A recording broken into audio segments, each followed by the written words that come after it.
Hello, this is Erin with Vintage Moons, and today I was just going to talk about Akashic Records and versus past life glimpses. So somebody had messaged me the other day and was just kind of asking about it, and I thought about it, and one post that I had in my stories, touching an object and having that past life glimpse, having that kind of Akashic Records feel. So really how I work and how I teach in the Akashic Records is you can touch an object and have a past life glimpse. You can feel yourself in that time. You could feel yourself as the person that held the object. You can feel yourself as the person who owned the object.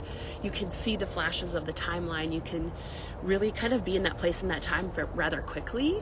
So that's a past life glimpse. So when somebody books a session with me for a Akashic session, or even it's an intuitive session and somebody's like, I just can't clear these chords. I can't figure this problem out. Then I get past life glimpses of this. So I know if we need to go into the Akashic Records. So going into the Akashic Records, there's a process. There's a little bit of kind of an entryway, maybe is the right way to say it.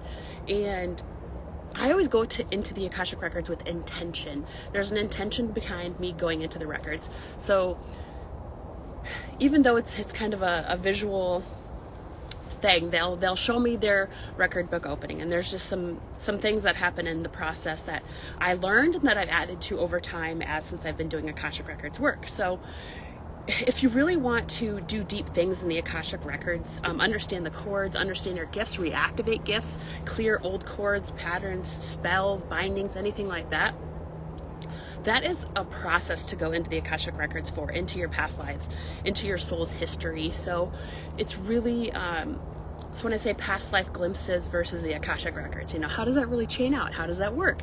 So past life glimpses is, you go to the antique store and you touch that, let's say it's a piece of jewelry, and you get the flash of the timeline, you get the flash of what it was like to wear it. Maybe it was the music that was playing at a party that it was worn at.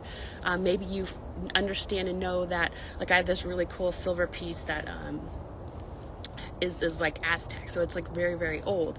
So when I touched that piece, I was drawn to it before I even touched it, but when I touched it, it was kind of in a high regard, and how and where they would use it, and where it was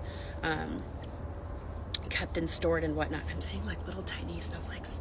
I came down to the river today because we had awesome fog, and as you can see, not that this river is glorious or magnificent, but it's really pretty when it's kind of iced over, and it's pretty fucking cold. So I want to talk a little bit about Akashic Records versus past life glimpses, and somebody's pulling up, probably staring at me like I'm super fucking weird, but that's all right.